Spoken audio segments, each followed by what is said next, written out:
if you are comfortable.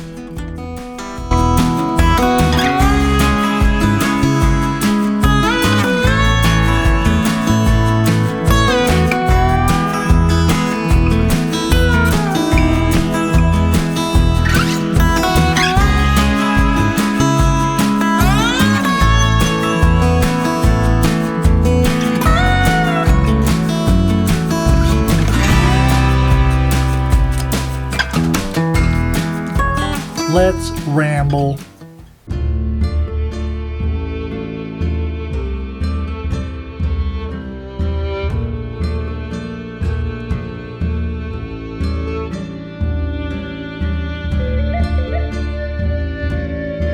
Welcome back to Stormin Norman Says. I'm Stormin Norman. That must mean I have something to say.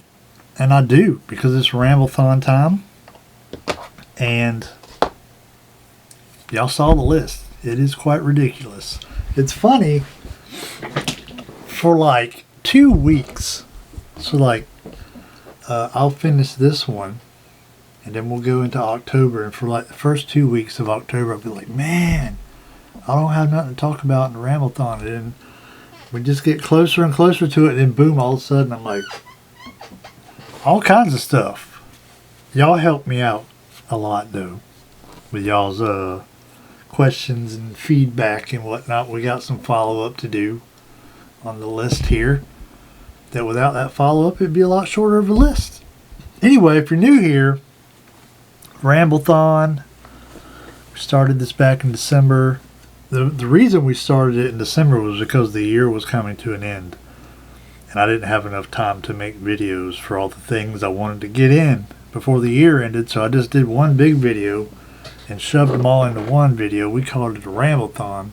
But now what we do every month, anything that I wanted to do a video on but I felt like it didn't warrant a video, like I could do a video on this but it would only be like 5 minutes or whatever, we do it in the Ramble-thon, or I just ramble about something that I feel like rambling about, or we give feedback, like we're going to do a lot of that today.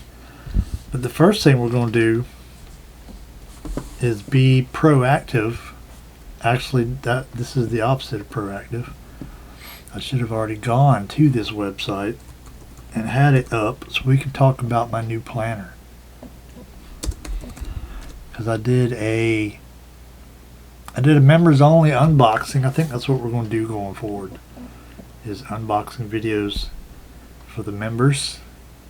For the most part, probably not everything, but unboxing videos for the members, but then the full review will be for everybody. So, Sterling Ink, got my new planner in, did an unbox. There were some questions, and I don't know why I would do a full video on this, because I'm not going to use it for like another 3 months. Planners are ridiculous the way that works out. But the question was, let me get my other one out. The question was, can you use them with fountain pens? The Sterling Ink planner, you certainly can. They have Tomoe River paper, which is made for fountain pens, and I have used a fountain pen in, this is my Sterling Ink that I'm using for this year, 2025. All this has been, hey, this is last week, and I got blotter paper in there only because Mr. Scott, when he sent me this planner, he sent me some blotter paper with it. Otherwise I probably wouldn't use it, and I probably wish I had some. But all this is fountain pen. I've only ever wrote in this thing with fountain pen. And you see that side, because the question was, does it bleed through? There's the other side. It does not bleed through at all, not even a little bit, because I do use fine nibs, which I don't think that would matter. Did I use, maybe not in this one, maybe in the other one, I used my Metropolitan, which is a medium nib, and it also did not bleed through. So yes, fountain pen and a Sterling Ink, A-OK, fine and dandy. But here's my new one.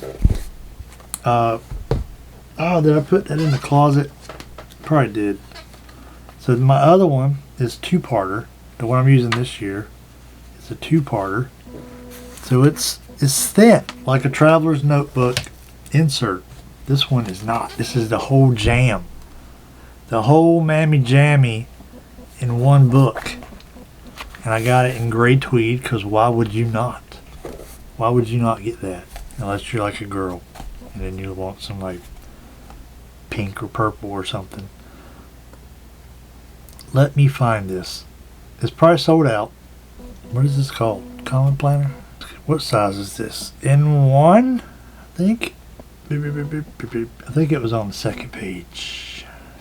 B6 Slim. N1. Here we go. N1. That's the daily N1 horizontal compact full year. Is that what I don't even know what I got. Okay, N1 something compact full year. I think that's what I got. $37. So obviously these prices are different depending on what kind you get, but you're looking at around $30 to $50 for. I thought for sure they'd be sold out. I thought some of them are sold out. I guess the most popular ones are sold out, but I still see they actually still have some in stock because they're not saying sold out on all these. Some of them, yes, but not all of them. Look at that thing laying flat. But we already did the test fit, not in this one, but in my olive one. It does fit in here nicely, and I'll probably have room for my work thingamabob book in there. What else? Because sizes. Some of the, I think she asked if you could get one passport size, and you can. You have to go look on their website because I don't understand their sizing. This is an N1, so I don't know how that translates to traveler's notebook, but I know they have passport size ones of this. If you want to stick one in your TN passport, you can do that. I don't know if they're sold out or not because, like I said, I don't know what they call that size. So you'd have to go check their website. But yeah, answer all the questions. Fountain pen, they're good for fountain pen. No bleed through. Price and availability. Apparently there's still some available. I thought they were sold out, but this one's $37. The smaller one probably going to be a little bit cheaper maybe. And they do come in passport size. They come in just about any size you can think of. So yeah, can't wait to start using this in the new year. That'll be awesome. Just love feeling it. It just feels so lovely. Feels so lovely. Next up, we gotta do some follow-up. Our first bit of follow-up. And it's nothing major. The simple pen. I told you on the video how well this thing wrote. And it did. And I kept it in my traveler's notebook for a week or two. Probably like 2 weeks. And then it got to where, this may be just the conditions. Maybe, I don't know, because it's working quite well right now. But it was working fine. I told y'all I was using it in my travel. Look at this. I used it both sides of that page for my jobs at work. I started there when I was testing it out to get ready for the review. Did both of those pages in orange, and that was it. Then we switched back over because it started getting where it wasn't writing as good as it was. Like I said, right now it's doing just fine. So a little bit of inconsistency there. I just wanted to point that out. Then again, fountain pens are going to be inconsistent sometimes. That's how it is. So loved it at first, and then it started getting a little like scratchy and skippy and stuff, and I'm like, not a fan of this. It's all good. Like I said, it's like a $30 pen. It ain't that big a deal. Now what we're going to do, did I bring it in here? I think we might have done this on the last one. I don't remember. Maybe the one before that. We're going to ink up the Lamy again. I inked it up with the Smoke Noir last time. Gray ink, which I thought was a gray ink, but I've seen some videos now that call this black. So maybe it's a black ink, but it's grayish. It's grayish. And I've really been wanting to try this one I talked about in a previous video, the Ancient Copper. Really been wanting to try that color out. And I'm sure some of y'all are too. By the way, if you're wondering, the Jaguars are winning 7-3 over San Francisco. Alright. Let's see how this Ancient Copper works out in here.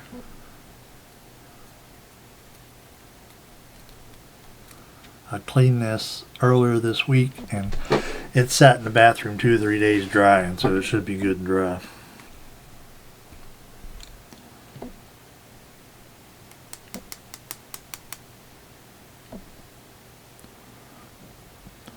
Got some air bubbles in there. Let's try that one more time. There we go. You're not inking up a pen if you ain't getting some on you. It looks nice and coppery. Where do I do that? There we go. Here we go.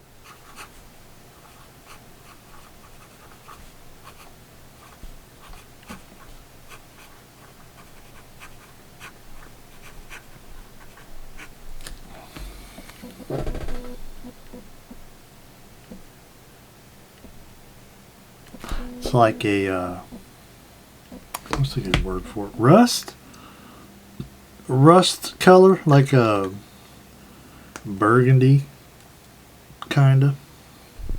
So there we go. I needed to put something there. I don't like having the same, unless it's black ink. I don't like having the same ink in 2 pens that I'm currently using, and I have that other one, the Asvine, that also has the gray ink in it. So I didn't like having. Plus, this one just quit working. I don't know if it dried up. I had the gray ink in it, and like it wasn't like sitting for a long time. I didn't think, and it just wasn't right. And like it was still full of ink, and I twisted the thing to kind of push ink through the feed, and it still wasn't right. So I'm like, well, we're just gonna clean it out anyway. Put that Ancient Copper in there. Next up, more follow-up on the Paper Snob video. There's a couple things I meant to mention and I didn't mention.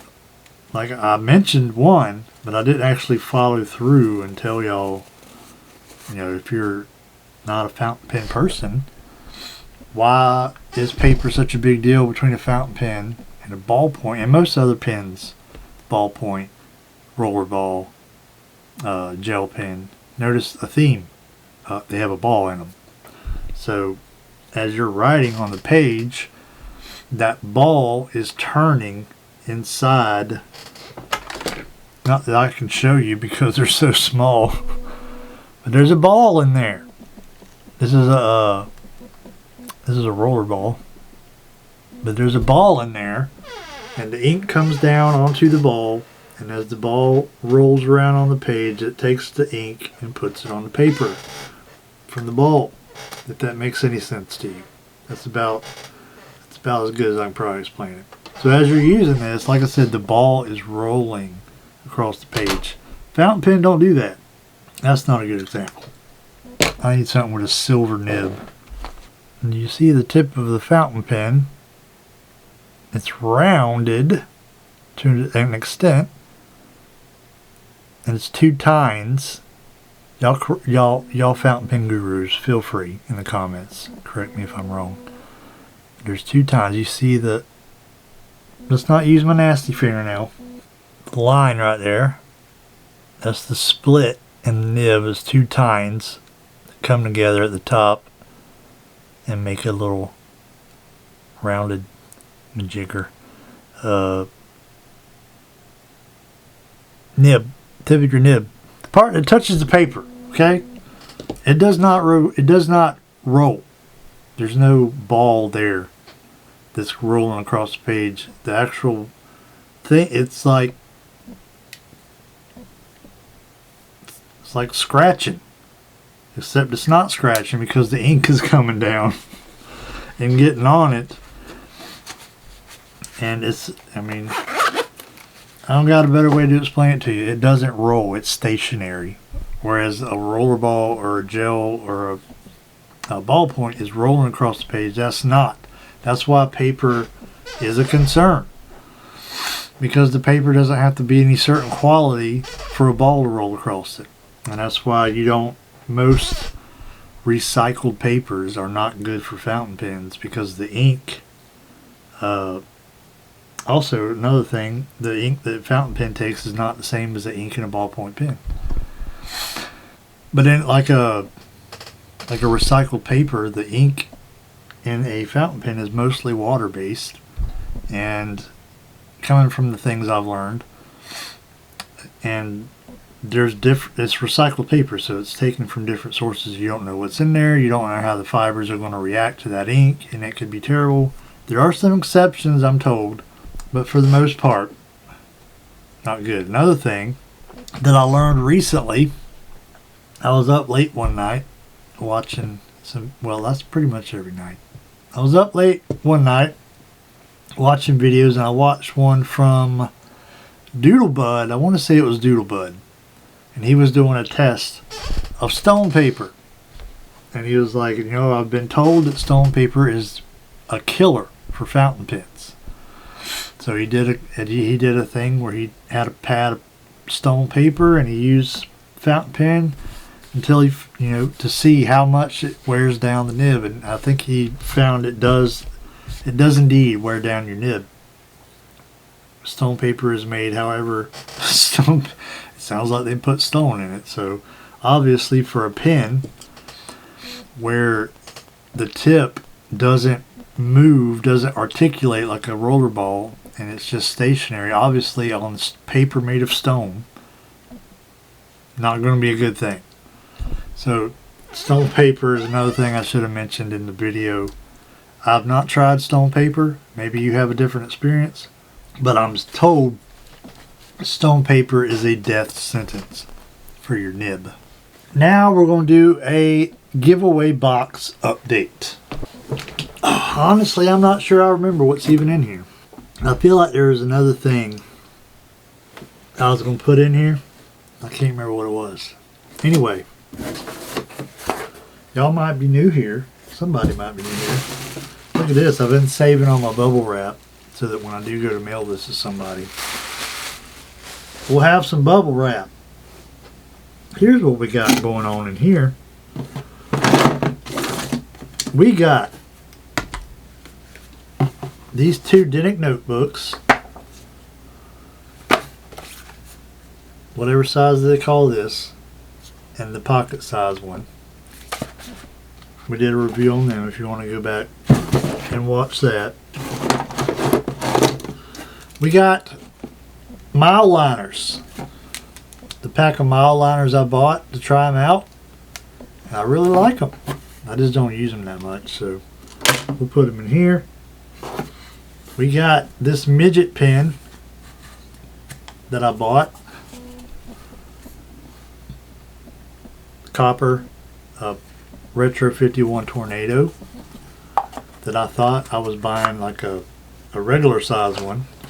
Turned out that was not. I should have paid attention to the description. That's what I should have done. I did went and go ahead and get me one though. But I ain't going to use this tiny little thing.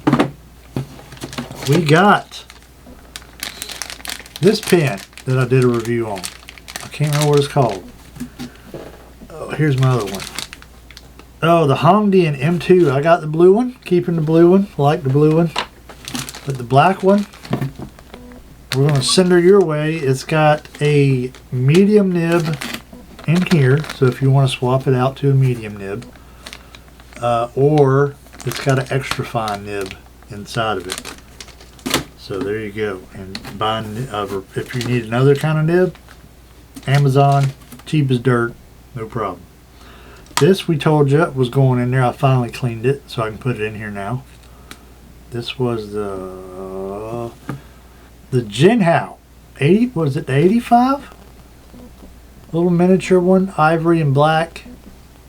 Jinhao 85. Little mini pen. Cool little pen. I didn't like the way it writes. Which honestly, all Jinhao pens I have so far, I don't really like the way they write. But we're going to toss that in there. One more thing.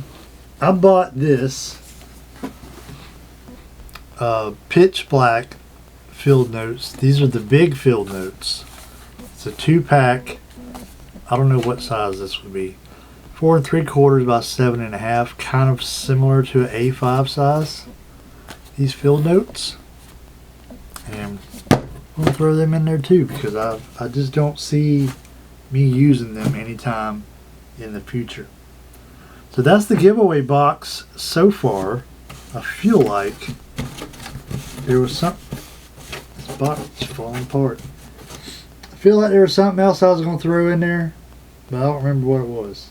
So maybe we'll talk about that in the next Ramblethon.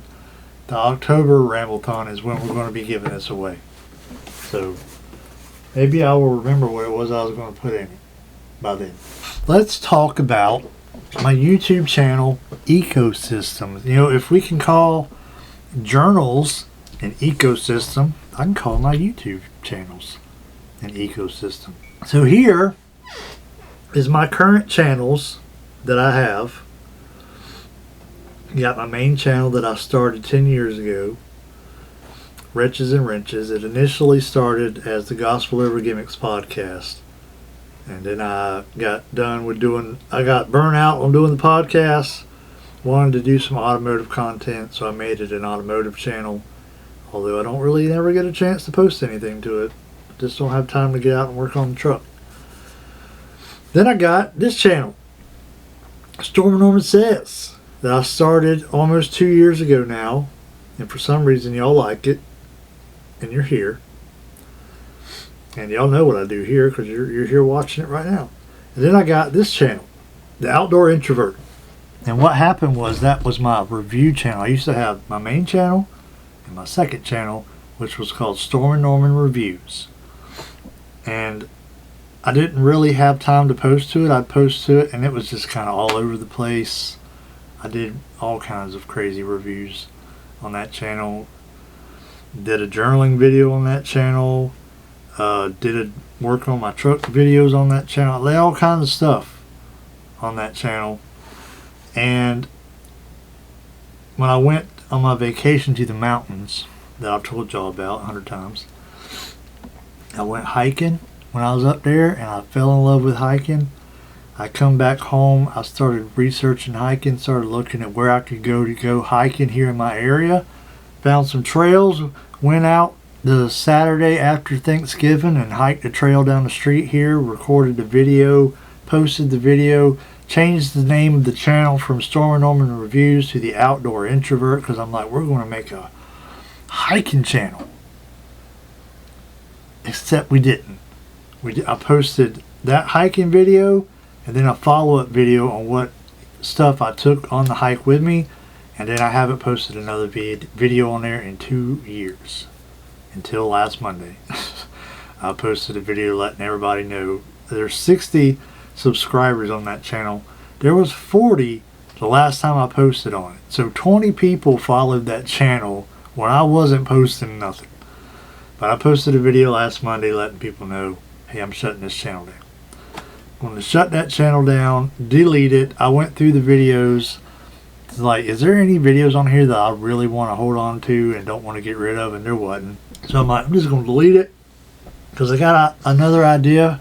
I want to make another channel where I just it's kind of like a podcast style channel. I guess you call it like a talk show kind of thing where I just kind of talk about what I want to talk about.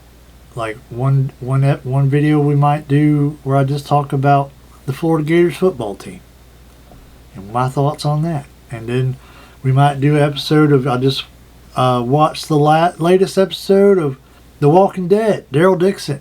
I'll talk about that, what I feel about that, or whatever I feel like putting on there. Star Trek, you know, anything I'm into. I want to talk about this, put it on there, talk about it. I didn't want to do that on this channel because that's not really what y'all subscribe for. So I don't really want to throw that kind of thing in the mix, mess up my algorithm or whatnot. So I'm going to delete that channel and make another channel, and we'll see what happens. Anyhow, question for y'all. If I did a live stream, because I've been thinking, what if we did the Ramblethon live? What if we did a live Ramblethon? My T is the James. What if we did a live Ramblethon? If we did, I'm not saying we're going to, but if we did, what would be a good time to do it? My best time, obviously, is right now, Sunday evening. I got the house to myself. I can be as loud as I want to be. But what would be a good time to do any kind of live stream, even if it's not a Ramblethon? We just do some kind of live stream. Because I know not everybody lives, some of the people who watch my videos live across the ocean. So, obviously I can't accommodate everybody. But if I had an idea, I could, we could work something out. Let's talk about, I want to say I mentioned this in a previous video. Maybe not, actually. That might have been a members only video. I did a members only unboxing of my Lockbee filled folio in A6. I got the Midori. Been using this for my verse catcher. I get to work in the morning. I read a chapter from the Bible. And I write down whatever verses, kind of jumped out at me and seemed worth writing down. But I want to tell you about this. I showed y'all this in my journal ecosystem video, and I hate it. I really hate it. Let me show you why. Now, let me get it in here and I'll show you why. So you think, that's a pretty good little combination there. Nice soft blue leather. Pretty awesome. Put the strap on it. Pretty awesome, right? Wrong. Wrong. This bothers the crap out of me. Why? So, not just that either. You see how the notebook is bending? Because this strap is kind of forcing it to flex, and that's not even a lot. It got way worse than that sitting on my desk at work. So as much as that seems cool, nice little size there of that elastic band, is just ugly, man. I'd sit there and look at this thing on my desk. I'm like, man, that thing it's just ugly. Like, it's a well-made leather cover. Like, it's not terrible. Not the best, but it ain't terrible. But I'm just sitting there looking at it like, God, that thing's ugly. Now I got this, and I got the MB slid into it, which I don't really care for. But when I put it on the elastics, like, I don't really care for that either. I'll show you why.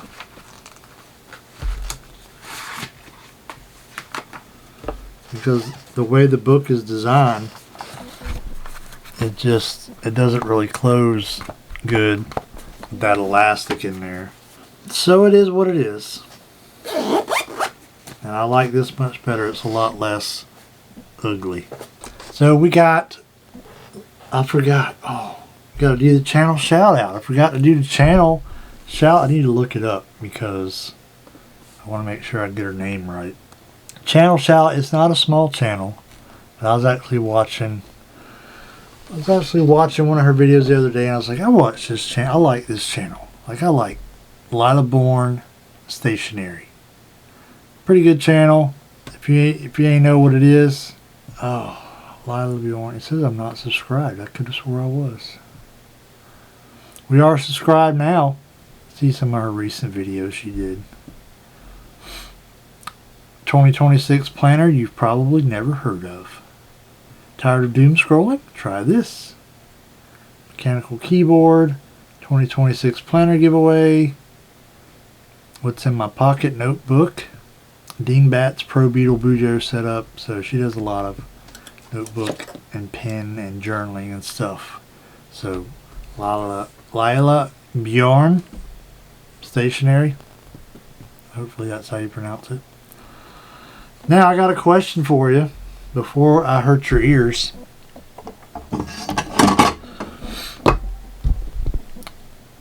Recently I did a video on, what was it? The Paper Republic pen, the Stylo pen.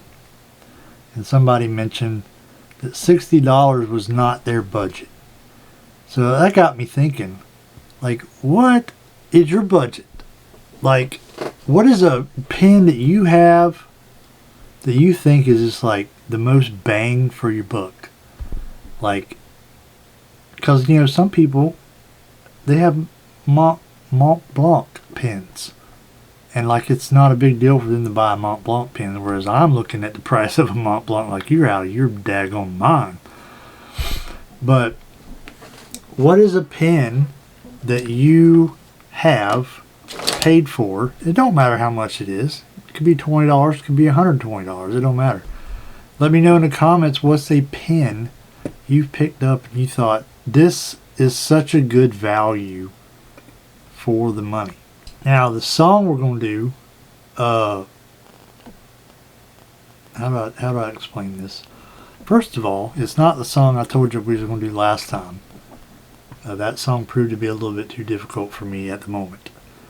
But when I first got the tin whistle, not this one, but that one up there, there was 3 songs I wanted to play. Like 3 songs, I got to play these songs. One of them was the Cash Jig, which is a very difficult song because it's so fast, and I'm not good at playing fast. The second one was Loch Lomond, which I've played a couple times on the channel before. And the third one was Inisheer. And the reason I ain't played Inisheer is because I can't figure out the tabs. Is that the tabs there? Yes. So on my app, or my website that I use, and I think also on my app, because I have a Tin Whistle Tab app as well. But I'll be playing it and I'm like, this sounds nothing like the song. So I had to go, I went to Cutie Pie on YouTube. She has a Tin Whistle channel, and she did Inisheer, and she posted the tabs, and these actually sound correct. Now they might sound like butt, because I practiced this Friday and that's it. I meant to practice it yesterday and I totally forgot. So we'll try and edit this so where it don't sound like total butt.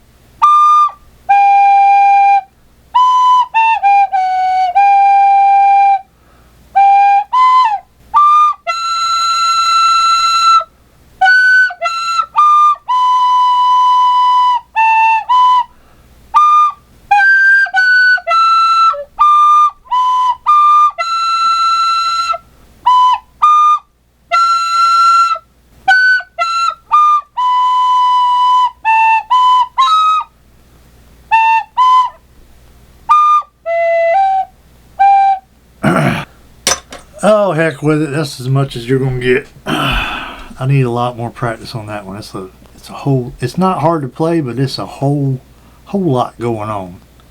Many lines. But I love that song and I want to play it. So maybe we'll revisit it in the next Ramblethon. But that's all I got for this Ramblethon. Y'all are probably pretty happy about that it's finally over. These are always long. They just keep getting longer. Hope y'all enjoyed it. Hope I answered your questions. If you had some questions about things and stuff, Anyhow, I'm going to go get me something to eat and get started on editing this beast because it's going to take a minute. I've been Stormin' Norman. I've said things. See y'all in the next one.